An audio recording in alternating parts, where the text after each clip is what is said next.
Hey hello everyone, welcome back to my new mini blog. তো 18 তারিখ সকাল 11টার ট্রেনে আমরা দীঘার উদ্দেশ্যে বেরিয়ে পড়ি। বসিরহাট থেকে ট্রেনে করে যাওয়ার পরে আমরা হাওড়া মেট্রো ধরে হাওড়া স্টেশনে পৌঁছে গেছিলাম। ওখান থেকে আমাদের 3টের সময় ট্রেন ছিল।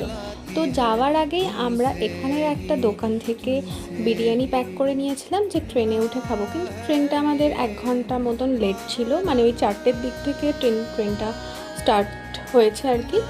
তারপরে উঠে আমরা বিরিয়ানিটা খেয়ে নিলাম, আর ওভারঅল এটা মোটামুটি ছিল।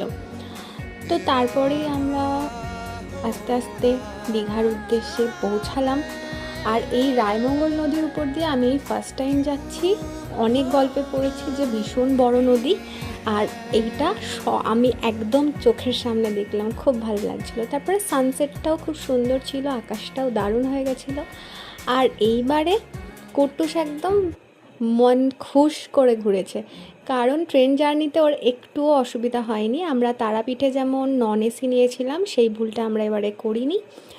তো যাই হোক, আমরা ওই 6টা নাগাদ দীঘাতে পৌঁছালাম।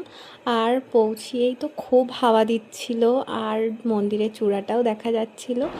আমরা ছিলাম রয়্যাল বেদান্তে। এই হোটেলের ডিটেলস আমি বড় ব্লগে শেয়ার করব তোমাদের সাথে।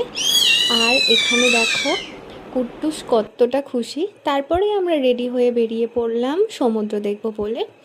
তো ওখানে গিয়ে বেশি সময় থাকিনি, ওই আধ ঘন্টা মতন থেকেছিলাম, কারণ কুট্টুস ঘুমিয়ে পড়েছিল আর প্রচণ্ড হাওয়া দিচ্ছিল। আমি ভাবছিলাম যে ওর যদি ঠান্ডা ঠান্ডা লেগে যায় ফার্স্ট টাইম, তো তাই জন্য খুব একটা বেশি সময় থাকিনি, আমরা চলে এসেছিলাম। রাতে ডিনার করেই এসেছিলাম বাইরে থেকে। আর এইটুকুই ছিল আজ।